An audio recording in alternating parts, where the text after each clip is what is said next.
Is the customer always right? In a world in which all sales are final, some buyers are bound to get duped.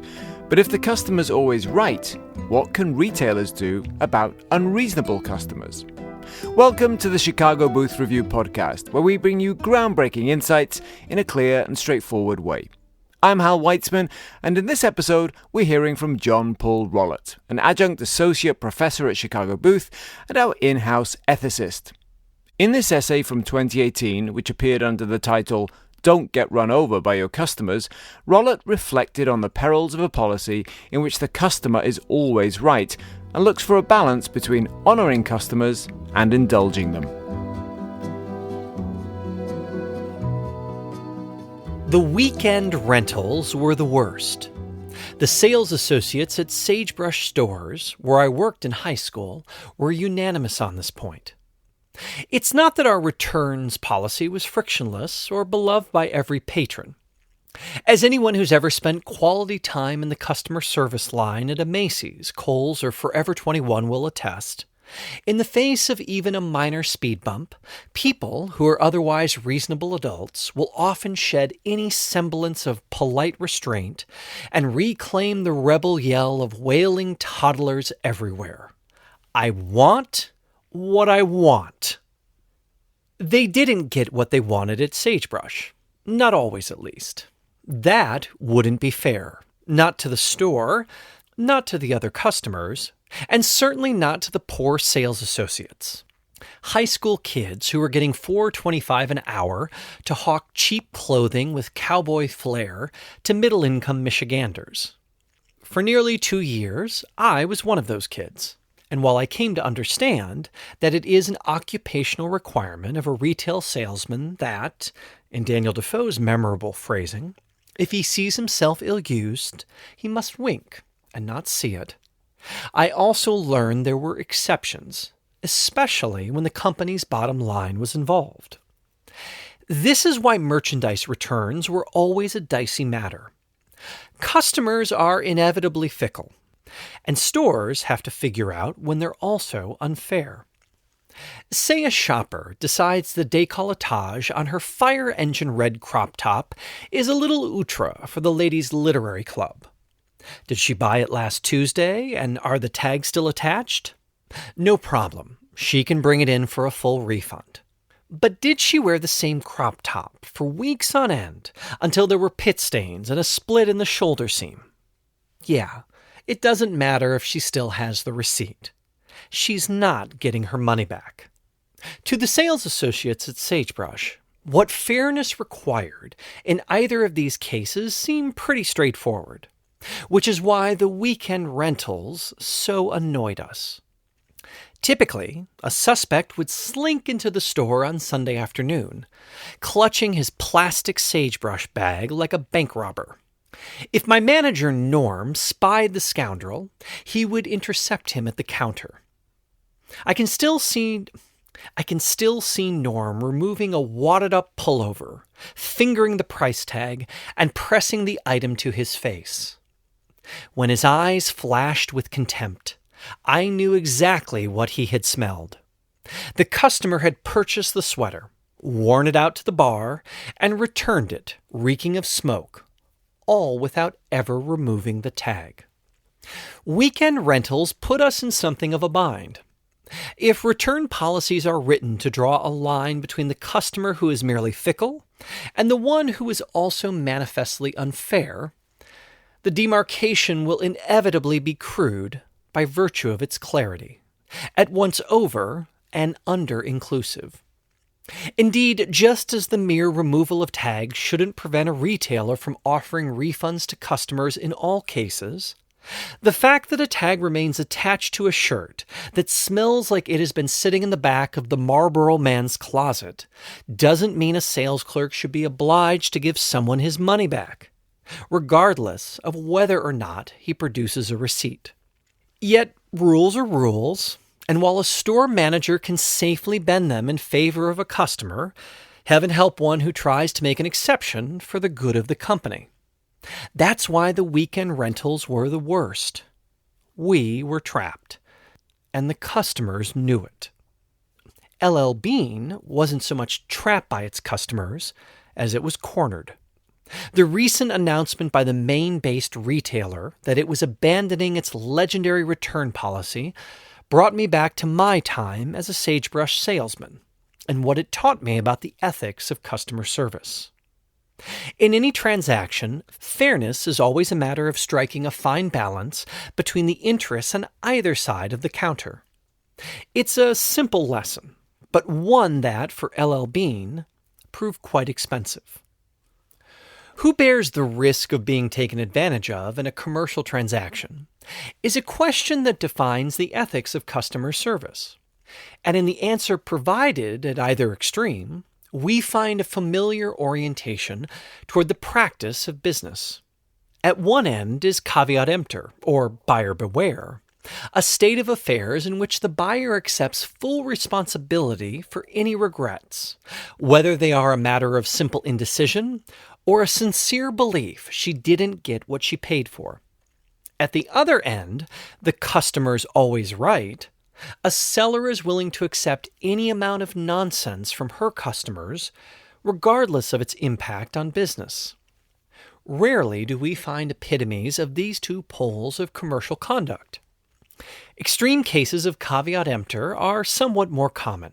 Think payday lenders, dodgy used car dealers, the baggage policies of Spirit Airlines. But attempts to embody a pure expression of the customer's always right are exceedingly rare, which makes LL Bean's efforts so unusual and their end result so instructive. Until quite recently, the 106-year-old retailer of clothing, recreational equipment, and a miscellany of goods for the great outdoors offered a lifetime return policy. Individuals were allowed to return any item from LL Bean anytime they wanted, no matter how long they had had it, and regardless of its condition. They didn't even have to demonstrate that they had actually purchased the item, which effectively extended the guarantee beyond even the life of the buyer to individuals who were never LL Bean customers in the first place. If this sounds like a crazy policy to you, you're like most people learning of it for the first time.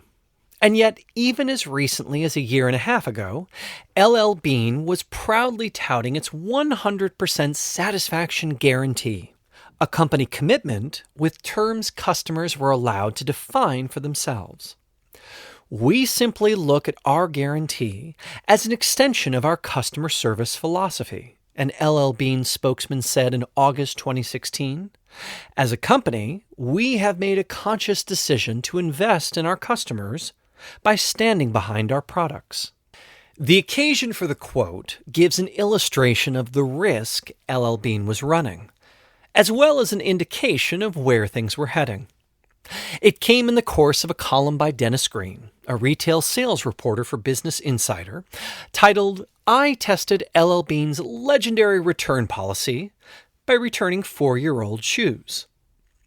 The shoes in question were Green's pecan-colored moccasins, a staple of the LL Bean catalog. Pictures in the article reveal that the shoes were scuffed and faded, and the stitching near the tongue of one had snapped.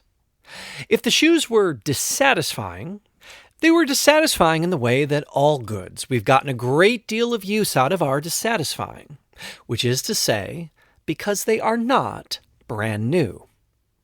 This may not seem like a good reason to return the shoes, or any reason at all for that matter, but rules are rules. When Green presented the moccasins and said he was no longer 100% satisfied with them, the salesman merely took some identifying information before immediately processing the return. No other questions about the shoes were asked. In the article, Green admitted to a momentary pang of conscience.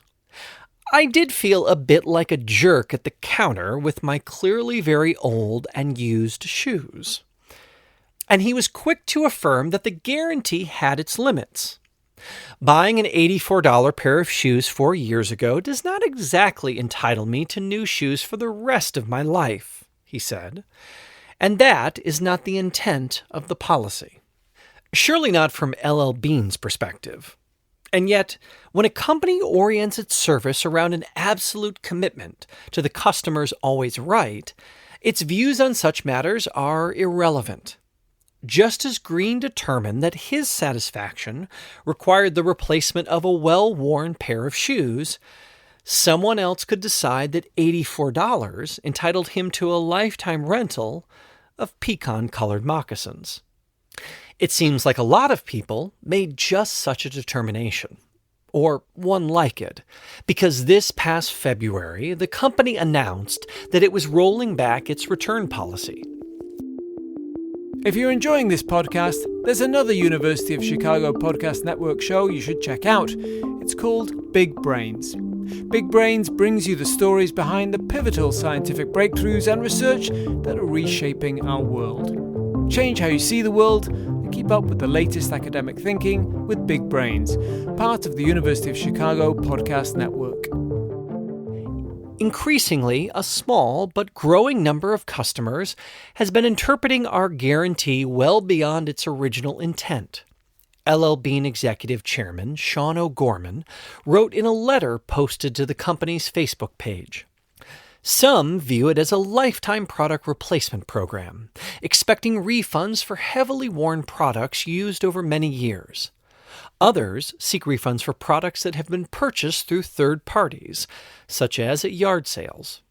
If the renters were bad enough, that second group, the rummagers, had grown more conspicuous in recent years, inspired by stories such as Green's and abetted by online flea markets, most notably eBay.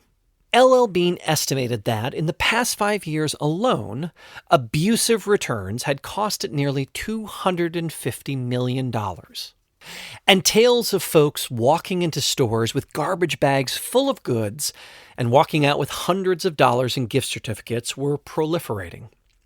As a spokeswoman described the company's predicament, striking a very different note from her colleague just 18 months before, people are saying, "Oh, I lost 20 pounds. I can return everything for a new wardrobe." Or, "Grandpa died, so I'm going to clean out his attic."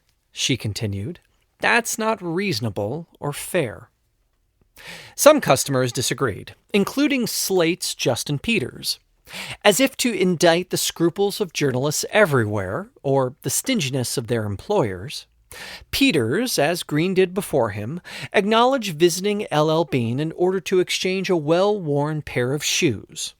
But he admitted to doing so every year for 7 years in a row, the first time even receiving a $10 promotional gift certificate for his troubles.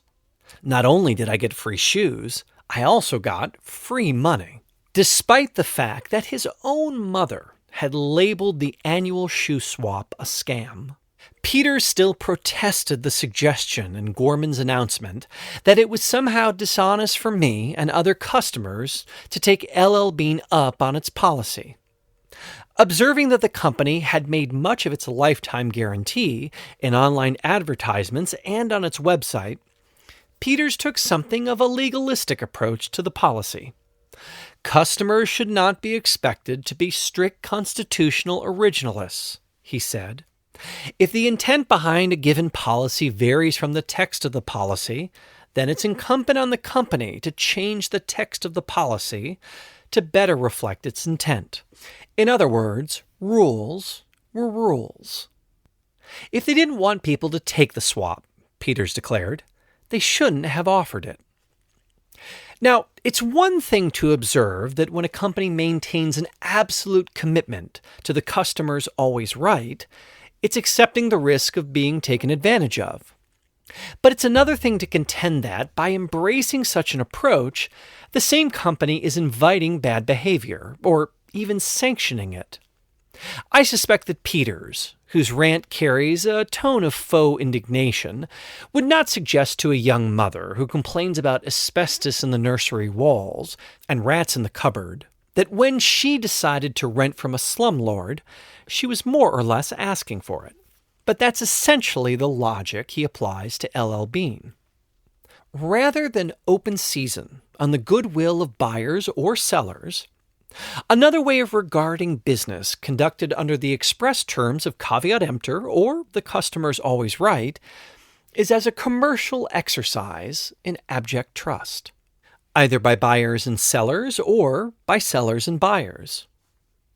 LL Bean often framed its 100% satisfaction guarantee in just such terms. Our guarantee is not a liability, but rather a customer service asset, the company spokesman told Green. An unacknowledged agreement between us and the customer that always puts the customer first and relies on the goodwill of our customers to honor the original intent of the guarantee. If such a commitment seems foolish, it speaks to a general cynicism about the nature of human relationships, of which, we sometimes forget, the hurly-burly of business is no small part. The gloomy view was not shared by Leon Leonwood Bean.